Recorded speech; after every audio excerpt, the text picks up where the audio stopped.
Fail. 7 comments 0 vote. Pissed. Download the app for additional rewards. More events, more perks.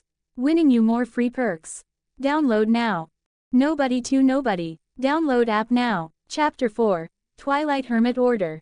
Uchiha Sogetsu, by order of the Hokage, I need to escort you to the Anbu headquarters. In the hallway outside the Hokage's office, an Anbu member wearing a white animal elephant mask was waiting. He was codenamed Elephant, rumored to be one of the third Hokage Sarutobi Hiruzen's most trusted bodyguards. Sogetsu squinted slightly and activated his spirit vision to get a read on the guy. The aura around him was dark, hinting at a bad mood mixed with some kind of sadness. Understood. Sorry for the trouble, Sogetsu replied politely. However, feelings weren't exactly encouraged in the Anbu ranks.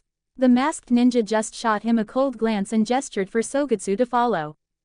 Well, doesn't seem like he's in the mood for pleasantries, Sogetsu thought to himself, feeling a bit irritated even though he expected this reaction. He silently cursed the second Hokage for his cold policies. Thanks to Senju Tobarama's strict governance, as the Uchiha clan grew larger and more influential, they found themselves at odds with the Hokage's faction. This led to a general feeling of hostility towards the Uchiha among the villagers, not quite hate, but close. As he followed the Anbu operative toward headquarters, Sogetsu could feel the oppressive atmosphere, the sense of heaviness. The emotional undercurrent in the building was tinged with sadness. Could this be about Hitaki Sakumo's suicide? Sogetsu wondered, piecing together why everyone seemed so gloomy. Hitaki Sakumo, an elite jonin known as Konoha's White Fang, was renowned across the ninja world. His name carried so much weight that even the legendary Sanin's reputation seemed less intimidating in comparison. You knew someone was a serious ninja when others would say, if you meet Konoha's White Fang, you'd better think twice about your mission. It was a sad day when someone with that level of respect took his own life. Hitaki Sakumo, known as the White Fang, wasn't just a formidable ninja, he also held the prestigious position of Anbu commander. He was an inspiring symbol of strength and courage, both within Konoha and beyond. However, this powerful symbol's tragic end came through an almost inconceivable act of suicide, driven by reasons that bordered on absurd. Sakumo had abandoned a mission to save his comrades, only to be harshly criticized by those same comrades. The ostracism that followed proved unbearable, leading him to take his own life. It seems laughable, doesn't it? How could someone as skilled as the White Fang, a ninja capable of defeating legendary foes with just a short sword, be pushed to suicide over something so trivial? If we dig deeper, the reason becomes clear. Sakumo's growing reputation threatened those in power, possibly even the Hokage himself. His brilliance and popularity were eclipsing others, and that made him a target. In that context, perhaps his suicide wasn't as simple as it seemed. Joining the Anbu isn't a complicated process. If the Hokage recommends you, all that's needed is a codename and some basic information: name, age, gender, skills, and past missions completed. Uchiha Sogetsu, male, 15 years old, jonin, codename Owl, skilled in medical ninjutsu and psychological therapy. The Anbu officer in charge of registration looked up in surprise after reading that. The Anbu, or Special Assassination and Tactical Squad, is generally a unit focused on stealth and deadly force. It's not that medical ninjutsu is unheard of, but it's rarely a key skill among assassins. And psychological therapy, that was unheard of. It's a form of psychological healing, similar to medical ninjutsu, Uchiha Sogetsu explained with a smile, seemingly used to the puzzled looks. The human heart can be fragile, prone to sadness, pain, and fear. Even a small wound can leave lasting scars. My job is to help heal those scars. I think I understand, the Anbu officer replied, though his expression suggested he was still skeptical. By the way, I've recently started a new therapy service, Sogetsu said, handing over a business card. The Anbu officer glanced at the card, Sogetsu Psychological Clinic. Seeing the confusion on his face, Sogetsu smiled and added, wish fulfillment therapy. It allows patients to live out their dreams in a controlled setting, helping them come to terms with past regrets. If you're interested, I can offer you a 20% discount as a colleague. 100,000 Ryo per session. The Anbu officer nearly dropped the business card, his shock palpable. Even a B-rank mission generally pays around 50,000 Ryo, half as much as this therapy session. Was this for real? No need, Anbu shook his head firmly, rejecting the offer. Was he kidding? After completing an A-rank mission, the pay was just 30,000 to 40,000 Ryo. Why would he waste it on some psychological therapy? Alright, Sogetsu sighed, feeling a hint of disappointment. It seemed his quest to complete his side mission still had a long way to go. Okay, you can leave, Elephant, who had been quiet up until now, intervened, cutting off Sogetsu's sales pitch. If there's a mission, someone will let you know. Sure, I'll be going now, Sogetsu said with a smile, waving goodbye. If you ever need therapy, feel free to reach out. He then turned and walked down the dim corridor, his figure gradually disappearing into the shadows. Elephant watched Sogetsu's retreating form, his gaze turning solemn. This guy is unsettling, he said, speaking to his colleague, who was busy registering the information. Why are you so wary of him, Elephant? Is it just because he's an Uchiha? The colleague asked. It's not just because of his clan, Elephant replied, shaking his head. A flicker of unease crossed his eyes. It's more of a feeling. I can't explain it, but something about him makes me uncomfortable. Maybe you're just imagining things, the colleague, whose name was Eagle, said with a light-hearted smile. From what I can tell, he's just another talented Uchiha kid. I hope you're right, Elephant sighed, trying to shake off the growing sense of dread. By the way, isn't Lord Whitefang's funeral today? Yeah, I heard it's today, Eagle said, his voice taking on a somber tone at the mention of Whitefang. I still can't believe it. Did he really? Eagle, Elephant suddenly snapped, his eyes turning sharp. Don't say things like that. Remember, we're Anbu. Yes, we're Anbu, Eagle muttered, his voice heavy with resignation. Did Lord Whitefang really commit suicide? He couldn't ask, let alone investigate. As Anbu, their only duty was to follow orders from the Hokage. After a long day, Sogetsu finally returned to the Uchiha mansion. The room was dimly lit, and after washing off the grime of the day, he lit a small brass candlestick tucked away in the corner, preparing for bed. Hopefully, I'll have a good dream tonight, he said to himself as he lay down and drifted into a deep sleep. In his dreams, the air was thick with darkness, and time seemed to stretch indefinitely. His senses were dulled, his perceptions blurred. The scene was filled with faint whispers, sometimes frantic, sometimes incoherent, mixed with occasional bursts of madness and restlessness. The scattered thoughts came together and descended deeper into the dream. They kept falling, spiraling downward. Eventually, at the dream's nadir, the fragmented consciousness coalesced. This newly formed consciousness became a vague, misty figure, standing within a grand and immense cathedral. Every pillar and arch supporting this cathedral was built from the bones of various species, stacked chaotically in dense heaps. The cathedral was crowded with countless bones and skulls, their hollow eye sockets staring down at the hall below. On a colossal cross made of bones, countless hands twisted and writhed, as if encircling it. Despite the strangeness, the atmosphere wasn't evil, instead, it was imbued with a sense of holiness. The windows and doors of the entire cathedral bore transparent, distorted human faces, as if struggling to break in, stretching and bending into grotesque arcs. After a moment, another hazy figure appeared in the towering corpse cathedral. The first figure, standing beneath the bone cross like a devout believer, seemed to have anticipated this. He smiled and spoke slowly. So, can you answer my question now? You have witnessed your destiny's path, and I'm curious whether you'll continue down this route. The second figure was silent for a while, then responded with a complex tone, "Is the future truly as you described it? You don't have to believe it." The first figure's words were soft, almost gentle, but with a hint of authority. "Then, I'll agree to your terms." The second figure sighed heavily. "I hope our efforts can change the future you've foretold. The future decreed by the Lord will surely come to pass and become reality." Beneath the hazy silhouette, Uchiha Sogetsu gave a faint smile. "Welcome to the Twilight Hermit Order, White Fang Hatake Sakumo. Asterisk asterisk asterisk asterisk asterisk asterisk asterisk asterisk. Support me on my Patreon and read up to 15 early chapters. URL. 7 comments 0 vote. Chapter 5. Orochimaru. It was late at night, and most people in the sprawling village of Konoha were sound asleep. Of course, there were a few who chose not to waste their valuable time in such an ordinary way. For Orochimaru, time was the most precious treasure in the world. Though it was late into the night, and even the hard-working third Hokage had retired to bed, Orochimaru remained in his laboratory.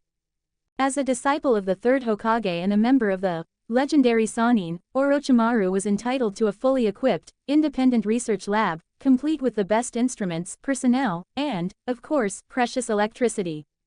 Inside this brightly lit lab, Orochimaru, clad in a white kimono, quietly observed his experimental results. Lord Orochimaru, the assistant in charge of documenting the research results, was visibly nervous. He wiped the sweat from his forehead and swallowed hard. The experiment failed. The subject couldn't handle the yang chakra. Through a glass wall in an isolated chamber, one could see a person writhing in agony, his screams echoing through the room. Then, his body began to transform into wood. In a matter of seconds, the once living person had been completely consumed by wood, becoming a life-sized wooden statue, covered in branches and leaves, like a grotesque piece of nature. Orochimaru's narrow eyes flickered slightly, his sharp gaze fixing on the assistant. Lord Orochimaru. The assistant shuddered, feeling as if a venomous snake was eyeing him. Fear took hold, and he instinctively stepped back. After a brief pause, Orochimaru did not pursue further. His hoarse voice, akin to a snake's hiss, slithered through the air. "Go report the results to the third Hokage."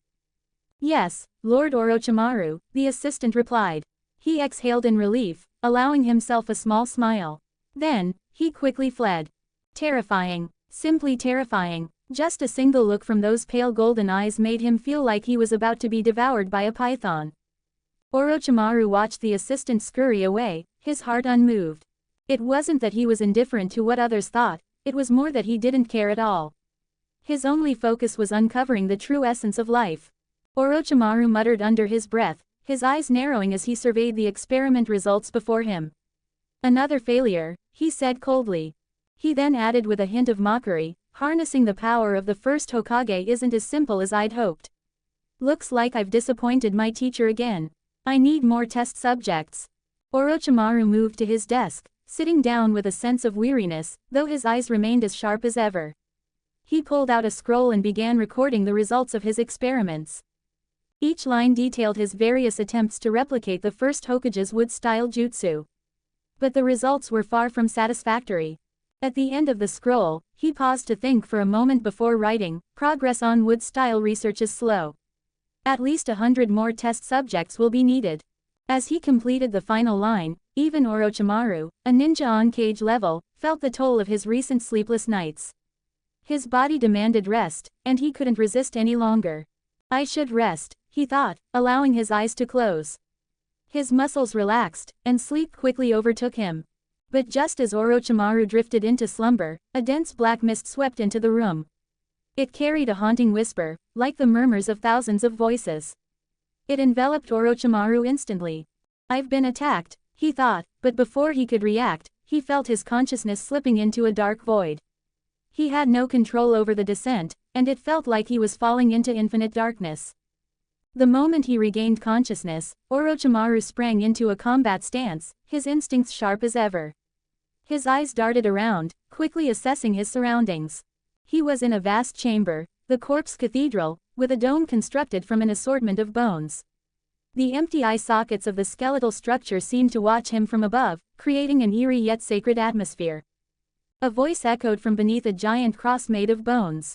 It belonged to a hazy figure, who spoke calmly, "It seems the Lord has chosen another one. There's no need to be nervous. Here, your life isn't in danger." Orochimaru turned toward the voice, his gaze hardening.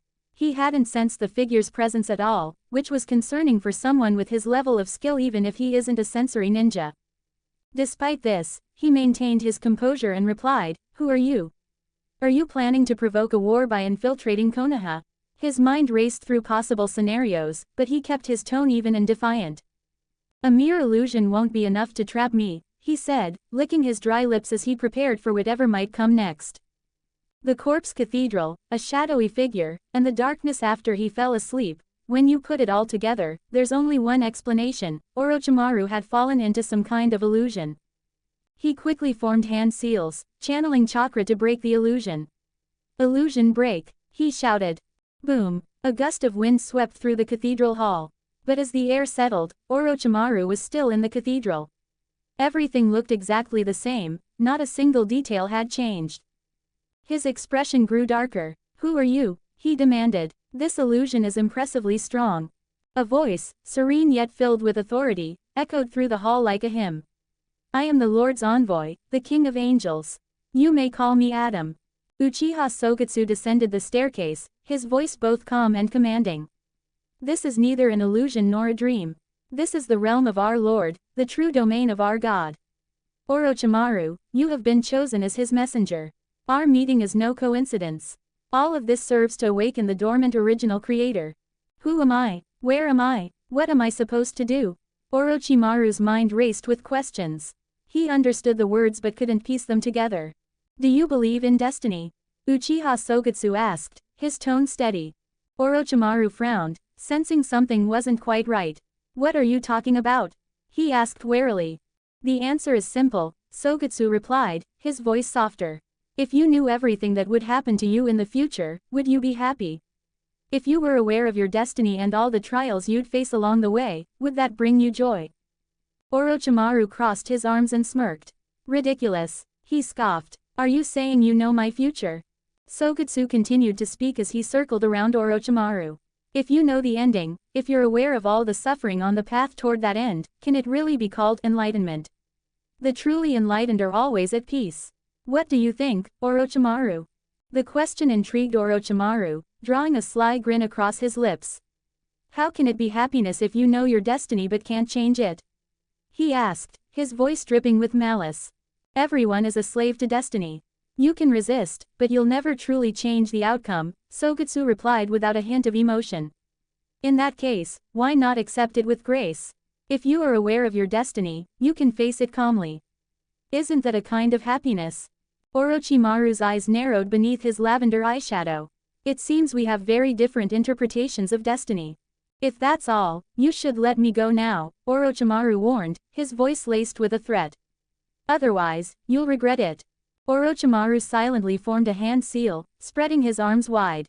From the folds of his kimono, several venomous snakes slithered out, their fangs dripping with poison. "That's enough, Orochimaru." In an instant, a shadowy figure materialized behind him, as if stepping out of thin air. Clang! A cold, blinding flash of steel sliced through the air. Orochimaru felt the icy touch of a blade against his neck. Glancing downward, he saw a gleaming short sword pressed against his skin. The edge of the blade was so sharp that he knew if he so much as twitched, his head would be separated from his body in an instant. This sword. Orochimaru's eyes widened as he stared at the weapon at his throat, his pupils dilating in shock. He turned his head slightly to get a better look at his assailant. It was a middle-aged man with long silver-white hair tied into a ponytail. His face was weathered but familiar, like a figure from the past. Orochimaru's breath caught in his throat, his mind reeling as if struck by lightning. He stood there in disbelief. "White Fang, Tsukumo Hatake, but you're supposed to be dead. Asterisk asterisk asterisk asterisk asterisk asterisk asterisk asterisk. Support me on my Patreon and read up to 15 early chapters. URL, 2 comments 0 vote. Chapter 6, Orochimaru joins. Orochimaru was stunned for a moment. The sword pressed against his neck belonged to none other than Hitaki Sakumo, known as the White Fang, who had committed suicide not long ago. This is impossible. Orochimaru, famed for his cold demeanor, couldn't hide his shock. He had personally seen White Fang commit seppuku with his own eyes and had even examined his body. But here was the same man, pressing a sword against his throat. It was absurd. It had to be a dream. Anything is possible, came a voice, deep and calm, with a strange sense of calmness that cut through Orochimaru's confusion. Orochimaru gritted his teeth, his pupils narrowing. You can't be White Fang.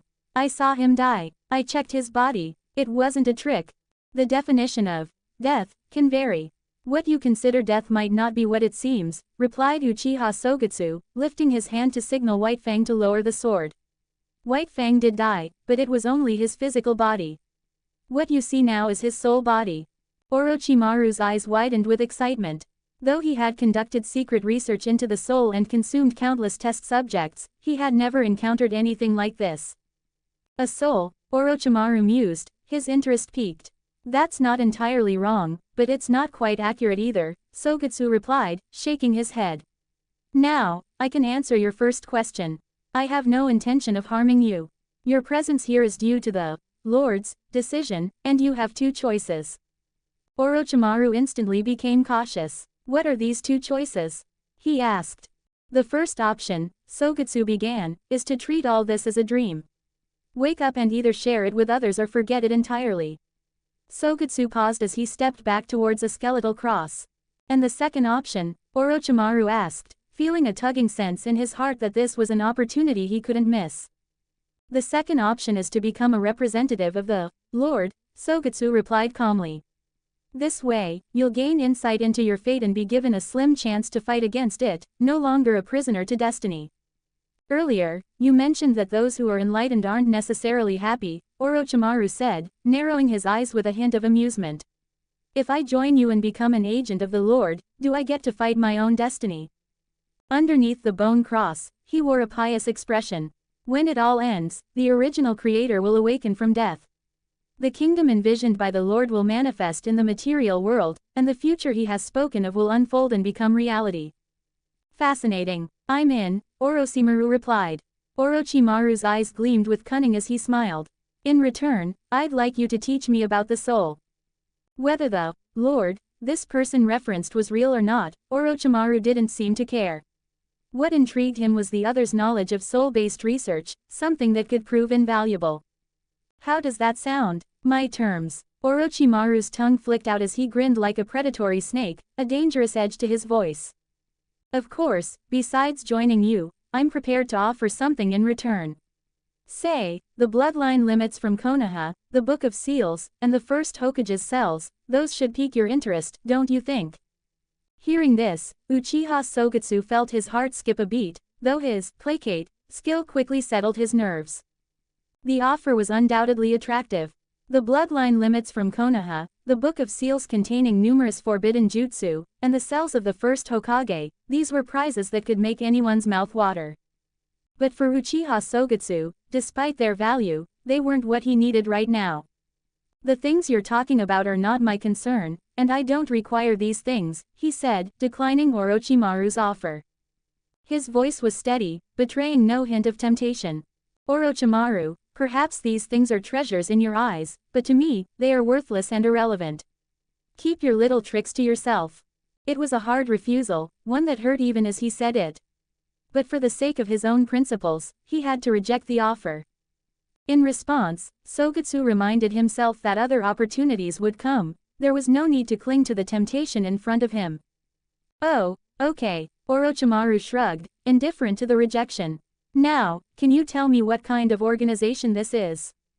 The Twilight Hermit Order, Sogetsu's voice echoed through the hall, a haunting quality in its tone. Our mission is simple. We intervene in history at key moments, guiding the course of events to align with our vision, to awaken the original creator who fell into the sleep of death. White Fang set his sword aside and moved silently to the side, his presence as unobtrusive as a shadow. What a fascinating place. Is this where we'll be meeting from now on? He asked. Orochimaru gazed around the unusual bone church.